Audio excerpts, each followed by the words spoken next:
Hey guys, welcome back to MMA Library. Today in MMA and UFC news, Dana White reveals Jon Jones has signed a new 8-fight deal ahead of his return to the UFC. Here's what Dana had to say. Before Jon had took his time off, he was kind of looking for a new contract as well, and he was kind of going back and forth. Did he get a new contract, or is he under the same contract? Jones signed a new 8-fight deal. Daniel Cormier recently gave his opinion on the UFC booking Jon Jones versus Ciryl Gane for UFC 285. DC said, "I thought Jon Jones versus Francis Ngannou was the biggest and my most anticipated fight because of the dangers that Francis Ngannou presents to Jon Jones with the power and everything. But let's not go crazy here and act as if Jon Jones hasn't seen power before. He's seen power. Nothing like the power of Ngannou. I believe that what he has now is maybe a more difficult style matchup in Ciryl Gane." DC then went on to speak about Ngannou's departure from the UFC. "Hate that Francis is gone. Love that Jones is at heavyweight. Love that it's against Ciryl Gane also. Hate how Stipe Miocic has somehow gotten lost in the whole mix of this. I understand through conversations in the backside how hard the Francis Ngannou deal was tried to get done. Ngannou deal couldn't get it done because Francis Ngannou has an idea of what he wants to do and what his value is." Dana White recently said in an interview that Francis Ngannou wants to fight lesser opponents for more money and avoid the risk of fighting someone like Jon Jones. Eddie Alvarez reacted to Dana White's comments on Twitter, saying that the UFC is afraid to pay fighters, and that's the reason they leave. He believes they just lost the bid on Ngannou. He went on to say, "It's counterintuitive to pay fighters large purses because they become less cooperative and more dependent. The business works perfect when everyone is broke and begging to fight at the drop of a hat.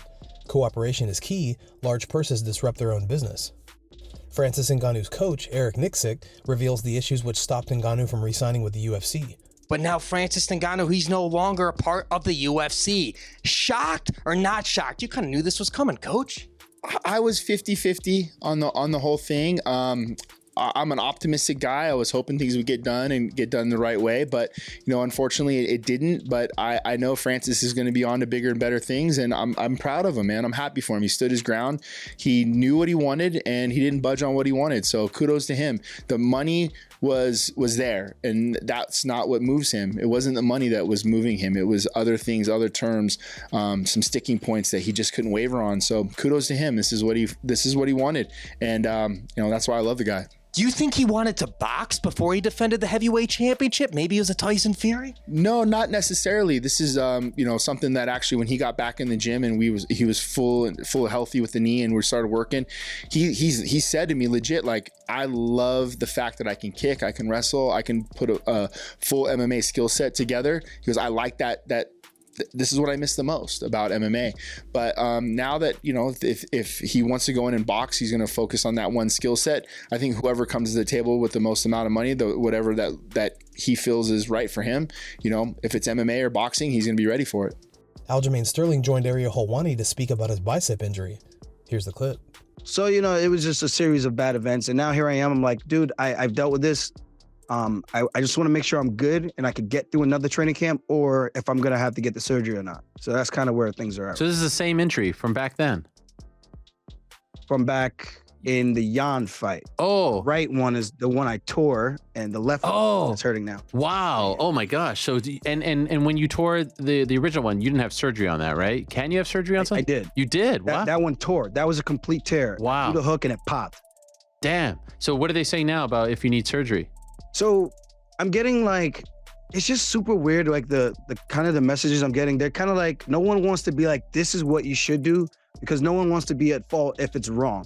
They want to say get surgery because they don't know if PT is going to help. And they don't want to say do PT and then not waste time. And then PT fails and then we have to get surgery anyway. So it's kind of like this weird spot that I'm in. And I told the matchmakers, like, hey man, I'm already feeling better. Let's just stay on this and see what happens. In the meantime, I could run, even though I hate running. I run twice last week, which is a big step up from zero. So I ran twice last week, kicking the bag, just staying off my arm, not wrestling and doing stuff that's going to agitate it. And of course, if I'm going to fight a guy like Henry, I would like to be able to push the pace in the wrestling, because I think a guy like that, you have to be able to wrestle. Jake Shields had this to say about Nick Diaz's situation in a recent interview. Yeah, no, he's been actually out here training again, which was good because, he wasn't really, I think it's kind of public, known they didn't really train for the last camp. So he's back out here, not training like crazy hard, but the fact that he's back in the gym, wanting to work out every day in a much better headspace mentally than he had been the last couple of years. So it's great seeing Nick, he's like a brother to me. I've known him for, I think, over 20 years now. So it's great seeing him doing a lot better. And I know, all the fans want to see him fight again, so that'd be great to see a Nick Diaz come back, but with a proper training camp. Well, who do you think would be likely for him to fight? It's a tough call, I know it's not. He doesn't like fighting his brother's opponents, but I think Conor McGregor would be a huge fight. Nick Diaz versus Conor McGregor, like who wouldn't want to see that? Also Masvidal, it's unfortunate those are both, guys that his brother fought, but those are both, those are two fights that I would love to see, and I think the fans would, It's recently been revealed that it's highly unlikely Paddy Pimblett will get to fight at UFC 286 in London due to an ankle injury that'll require surgery. Here's a short clip of Paddy speaking with a doctor.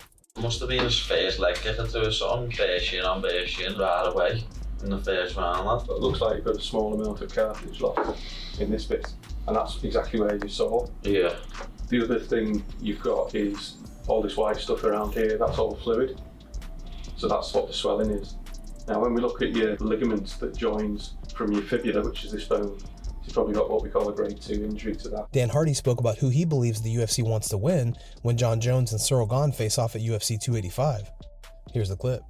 I think it makes a lot more sense for the UFC if Jon Jones wins, because then you can speculate that all along Jon Jones was better than Francis, and Francis was only the heavyweight champion because Jon Jones wasn't there, which makes him far stronger and easier to market as the legitimate most dangerous man on the planet at heavyweight. If Cyril Gane wins, it's a good point. I mean, you know what I mean? Yeah. I think that is the underlying point there is that there's a question around whether Jon Jones is better than Francis at the moment, and there's not the question the other way around. So it's much easier to market Jon Jones. And like you said, Cyril's early in his career.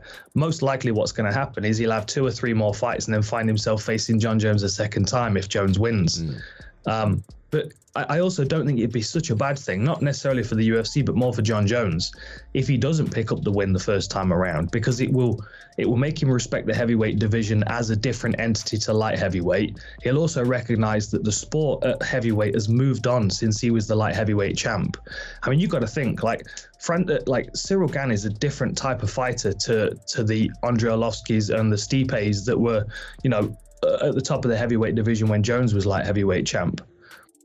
It would also, I think it would also allow people to like him a little bit more, because I think a lot of people don't like Jon Jones because it seems like he's gotten away with a lot of stuff and he's found things easier than most people would, and that makes a lot of people envious. Dana White was recently asked about his previous comments regarding Jon Jones' past legal trouble in Las Vegas. Here's what Dana had to say. You said, I can't remember if it was last year or the year before, with regard to Jon Jones, that Las Vegas isn't good for him and because of previous misdemeanors. Do you think it will be good for him on March the 4th? Oh, yeah. And what do I think about it? I still think the same thing. Yeah, I agree that it's not good.